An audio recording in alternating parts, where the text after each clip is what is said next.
And I was like, all right, this woman's she's a little goofy, but I felt like I could deal with her. I felt like, okay, I've been through this before. She's a little goofy. She needs some extra hand holding.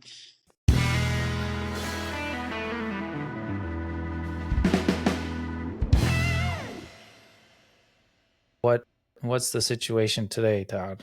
We talk about you getting fired off of a job too, right? Yeah. So I was recently fired on a project, which was the first time in. I'm not sure if I've ever actually technically been fired from a project. I think this might be the first time that I've technically been fired. I have had kind of a mutual walk away from a project previously, which you're aware of, but that was probably, God, I don't know, 8 years ago now, something like that. That was a long time 7 ago. years ago, something like that. It was a long time ago. So this is the first time since, and this is the same client who I was previously telling you is there's honestly, her head doesn't work right. There's something. She needs some serious mental help. I mean, since week 1, she's been complaining that there was no progress. And after 1 week, we had her kitchen completely demoed. All the floors in the first floor, 1,200 plus square feet, all demoed, cleaned up, out, rotten subfloor that was patched back in, and plumbers were on site working, and electrician was on site working inside of a week. And she told me there's just no progress on my project. So I said, I don't understand the way. I honestly don't understand. You're gonna have to explain this to me. And this entire project followed schedule until we got to week 5. Towards the end of week 5, cabinets were in, countertops went in, all new floors, all new interior doors, all new casing. Baseboard was majority done. 70-80% of baseboard was done. And we were at a point where I needed backsplash tile, and I told them they were buying their own tile, and I said I need backsplash tile in order to get that installed and then get the hood vent installed, finish the crown molding. And they started creating their own punch list and just kept coming back at me and telling me, you need to finish this project. And I said, I need backsplash tile to finish your project. I can't finish without that. And they said, well, we have a punch list. There's 30 things on this punch list. Mind you, about 15 of the things on the punch list one was the backsplash tile, which I don't know how you have that on the punch list, but I don't even have the tile. 2 was the hood vent. 3 was finishing the crown. 4 was finishing a small piece of baseboard and shoe, like next to that, right off the kitchen. Which I explained to them, it's pretty inefficient for me to send someone out to do 4 feet of base shoe and base when they're going to have to come back out to do the crown when we get the tile. Just inefficient use of time. I'm not going to pay somebody to do that. I thought they understood that. I thought that made sense. And they kept coming back at me every few days and just saying, what is going on? We're going into week 7. And then the same thing the following week. And I said, where is the backsplash? Where is the tile? When I have the tile, I will be there the next day. Still don't have tile. Todd, we're in week 8 now. This is getting ridiculous. And they said, do we have the tile? Because I feel like I'm talking to a wall. The only other items that needed to be redone were a cabinet panel that came from the manufacturer, just a double panel on the side of a refrigerator, a built-in oven, actually. And the top panel did not match the bottom panel. It was a different profile. Clearly not my fault. So they had to reorder one of the doors from the manufacturer. 3 to 4 week lead time for that. They also needed a little shelf to put a microwave on. So they had to order that, 3 to 4 weeks for that. So I'm waiting for these things. I can't do the panel. I can't do the microwave. Anything on this punch list, I told them, I said, once we have everything we need, we're done in 3 days. 3 days. Done. And this past Monday, I left them an email Friday afternoon, got no response, so I could feel something was coming, because they're very responsive with emails. So I could feel something was coming. Sure enough, Monday morning, They leave me a long email. Him being an attorney, you know how they operate, some of the best and some of the worst clients you can ever have. He leaves me a very official looking email saying, clearly you have not had interest in our project. We are now going into week 10 of what was supposed to be a 6 to 7 week project. We have interviewed other contractors throughout the past week. We decided to hire someone else. Please go through everything that remains to be done and the money that is owed, and we feel that you will owe us some money to pay another contractor to finish the project, which I laughed at inside my head, but I didn't say anything to them. I was very calm. I drafted an email. I sat on it for a while. I let that kind of stew for a bit, so I wasn't angry and saying something I was going to regret. And I finally emailed them and said, I think you're right that I should not finish your project because we just clearly do not see eye to eye. I've explained to you multiple times why your project is not finished, and this is on your end, and also the cabinet manufacturers, not mine. Everything I was supposed to provide is there. Labor has always been there. Everything is done to the point of substantial completion, with exception of the hoodman. And so I said, that's fine. If you feel like you want to hire someone else to finish the project, I'll go through everything and see where we're at accounting wise and finance wise, and that's it. So I have yet to get to that because I'm not in any hurry, because honestly, like, you're firing me with no good cause at all. Like, the people I tell this to are like, you got to be kidding me. You got as far as you got in 6 weeks and they're firing you. Yeah. This is how crazy this woman is. Just total sidebar. If you get like a Moen faucet, they give you like that plastic wrench to like tighten the faucet to the bottom of the countertop. Okay. Yeah. So we had a Moen faucet in their powder room, brand new powder room cabinet.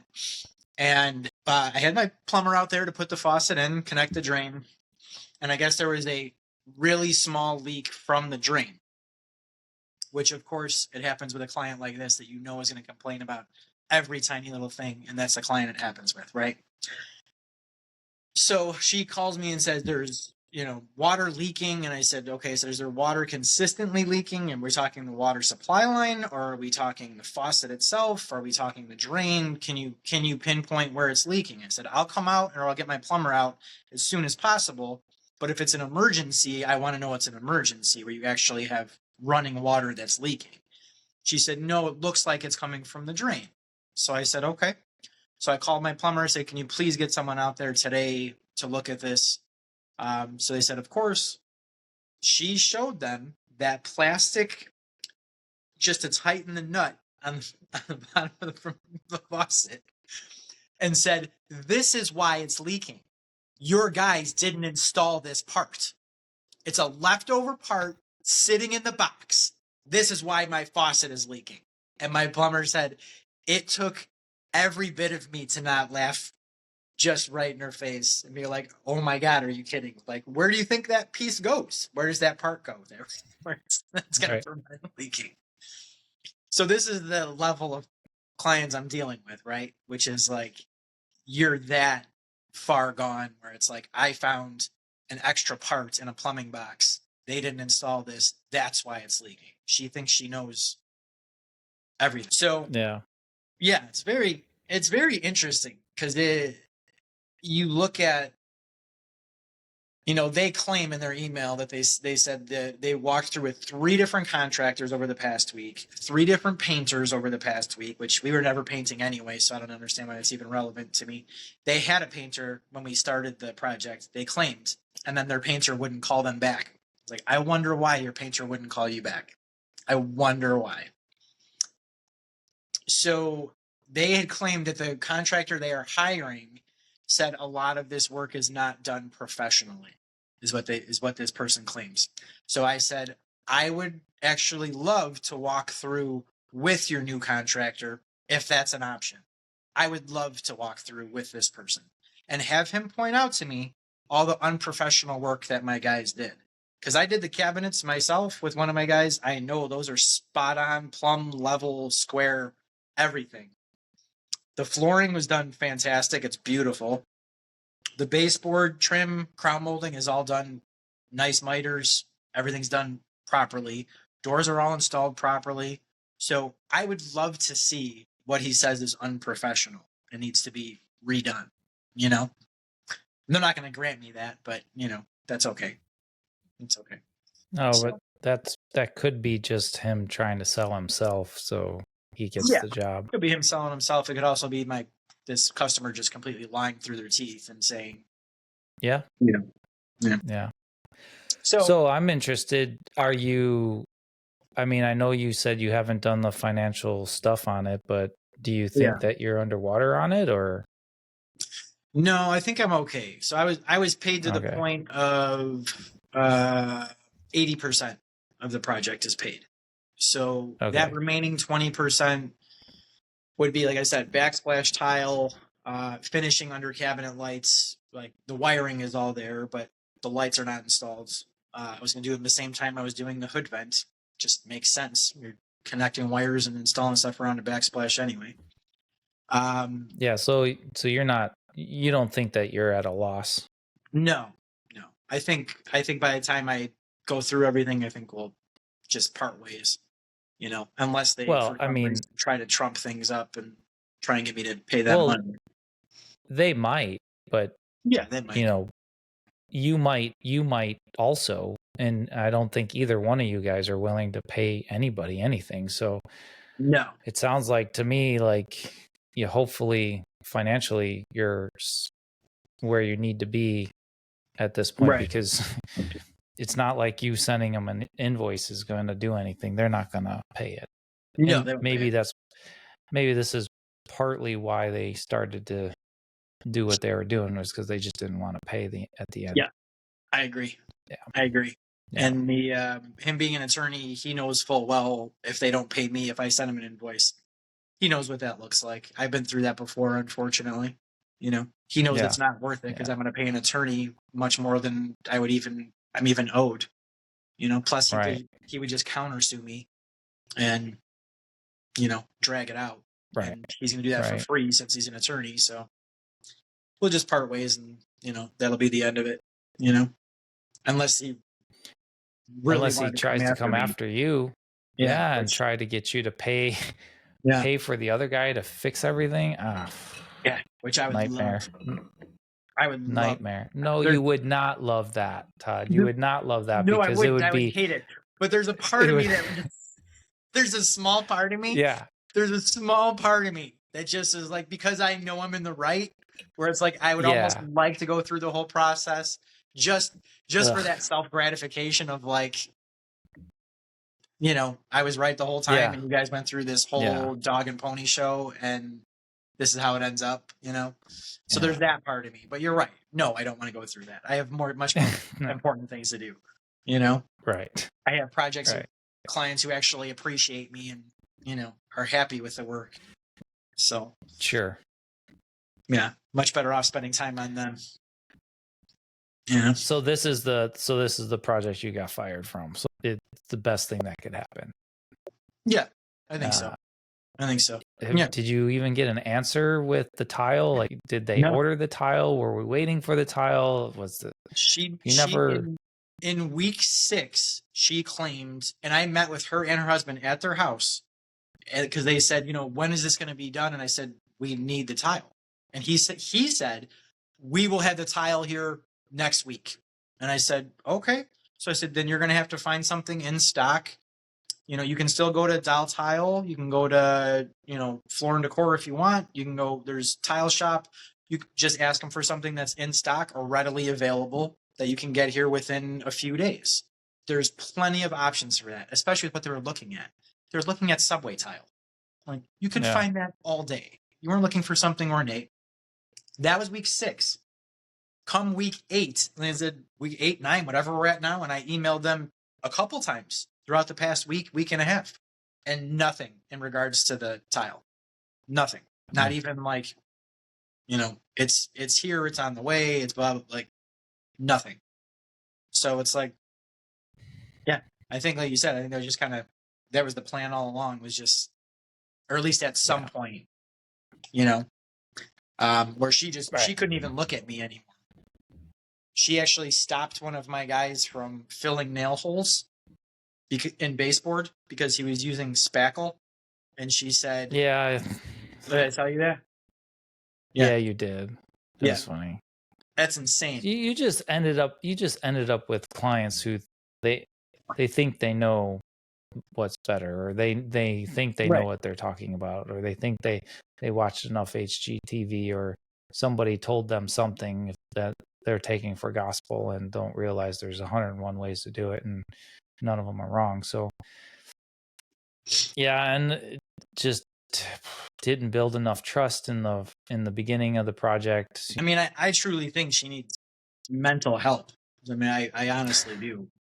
I really think she needs mental help. Yeah. Like, some of the things she has said are just, I mean, beyond beyond the normal realm of like customer complaints, Yeah, but why? Where was the red flags in the beginning? So I did have a red flag in the beginning, but this came through an interior designer that I work with, and we had worked together on one project previous, and it was small, but she's older. I think she's like 60, but she's very nice, very easy to work with, and more importantly was the location, because it was in Hoffman Estates, and me moving up to Barrington, that was by far the closest project that I would have. So it's 10 minutes from my house. So I loved that idea. I was like, great, 10 minutes from my house. I like the designer. But when I walked through with the designer, some of the questions that the potential client at that time was asking were there was a red flag there, where she was very apprehensive to make a decision, and she was constantly overthinking things and changing her mind on things. And it was like, so there's a couple of times I just had kind of that, like, what is going on? Like, she just seemed like she couldn't commit, or she felt like she was going to make a wrong decision, as far as the design and the layout of the kitchen. And she was so nervous about it. And that nervousness telegraphed into the conversation that we were having. And I was like, all right, this woman's she's a little goofy, but I felt like I could deal with her. I felt like, okay, I've been through this before. She's a little goofy. She needs some extra hand holding. She needs validation in the selections that she's going to make, which she did throughout. I mean, everything she asked my opinion for everything: countertops, door styles, paint colors, everything. Kept asking my opinion: baseboard profiles, hardware, everything. Which I'm happy to give my opinion, but I always preface that conversation with, I am not an interior designer. I am not an architect, but I'm happy to give you my opinion. Just realize that's just my opinion. If you want my opinion, I'm happy to give it. But I always walk on eggshells with that, because it's like, it's just my opinion. And I tell people that a lot of the time, like, a lot of this is aesthetics, that it's your personal opinion. What do you like? Do you like that paint color? Then paint your walls that color. You have to look at them every day. I'm going to be gone, So do what you like. I usually try to tell people, for me, it's like a 5-year thing.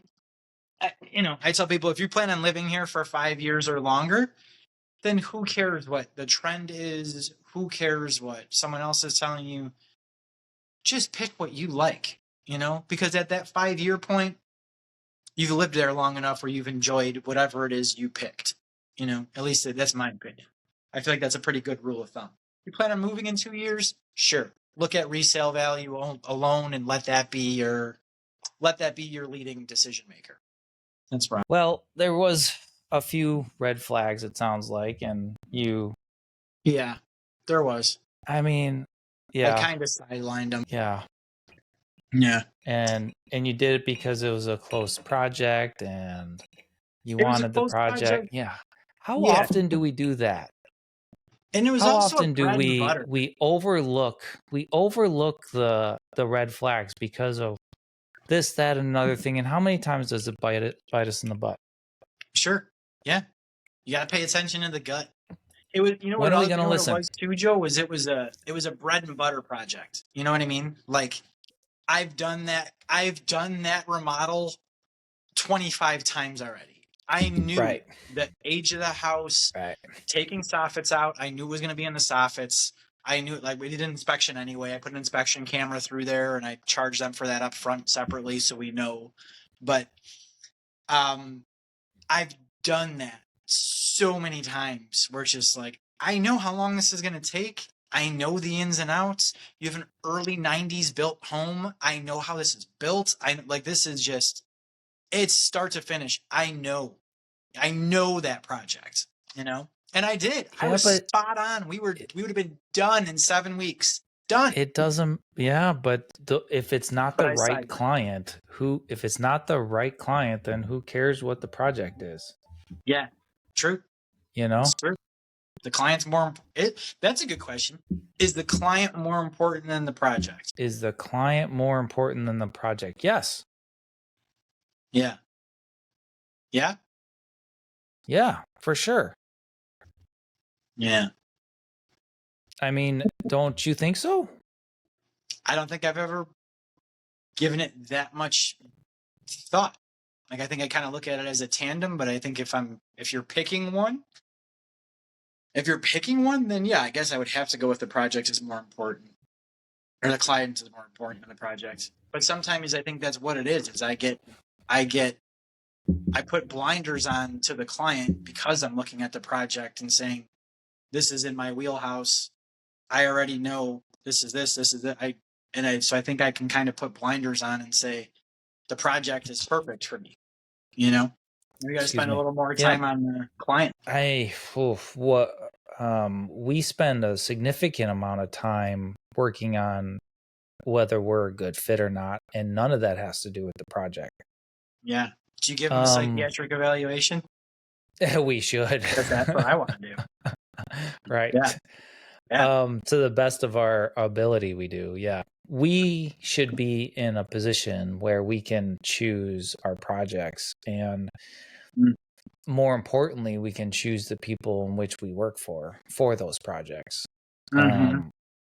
Because I do think that the the people are more important than the project. But at the same time, I just want to build cool stuff for cool people. I just want to build, cool shit. And and I want to do it for, awesome people. And I don't, and if either one of those, if I can't check both of those boxes, then I don't want the project. Yeah. I'm sorry. No, you're right. I'm at this point in my life where I want a challenge. I want cool stuff. I want to be able to be creative and build cool, awesome things. And for people who value it and want it and are awesome to work for, I don't know. Like, I agree. They're both not there. Then why waste my time? Yeah, it should be mutually beneficial, right? They should appreciate you. You should appreciate them. You should want to do the project. They should want you to do the project. Yeah, of course. I agree. Of course. Yeah. And this industry is saturated with people who don't know what they're doing. There's plenty of people that go out there and just, are willing to take any project just to stay busy. And it doesn't mean that they don't know what they're doing. I don't mean that, but I do mean there's a lot of companies out there that are just willing to just feed the numbers. They will say yes to everything because they want another project. Yeah. Kind of like a production setup. Right. We're not like that. We don't want to be like that. Yeah. It's all about volume. It's all about volume. Yeah. Volume and quantity over quality. Right. Yeah. I just met a contractor when I was out in Arizona. Well, he was a project manager for a larger company. And that was the first thing he asked me was, so what do you do in revenue? First thing he asked me. Yeah. And I just thought, that's your first question is what do I do in revenue? It's like, to me, it's like, We've talked about that. It's such a pissing contest, you know. It is. Where it's just, oh, I did 3 million. Well, maybe you did 3 million, and maybe I only did 700,000. But how many employees do you have? What's your overhead? I mean, what are your costs here? So, are we looking at bottom line? Is that the pissing contest of who's making more money, or is that just kind of more of a generic upfront question to get a grasp of like how big you are or what you're doing or whatever, you know? But it's just to me, it's such an arbitrary first question. I don't know. Yeah. But yeah. A lot of companies, it's industry standard to ask that question and put you in a bucket of, oh, well, you're 1 to 3 million, so you must be that company, you know? Yeah. I'm still hovering under 1 million. You know? It's not right. It's not wrong, but you know, it's a starting point, I guess, for everyone. The problem is they're not. Most people don't educate themselves to go beyond that and know their true numbers. Right. But I don't know, and you don't necessarily want to talk about all of that to somebody you don't know anyway. So I don't know if that's an appropriate question or not. That was kind of the other thing. Was like, this is the first question you're asking me when I just met you. Like, this is kind of a strange opening question. You know, maybe I would ask something like, "How long have you been in business for yourself?" Or what kind of projects do you do? Or something. You be careful. His next question was going to be what color underwear you're wearing. Yeah, right. It's a little invasive here. A little aggressive conversation. Whoa! Buy me dinner first. Yeah. How about it? Yeah. But I digress. The point was what was the point? What were we talking about? I have no idea. No clue. Shit.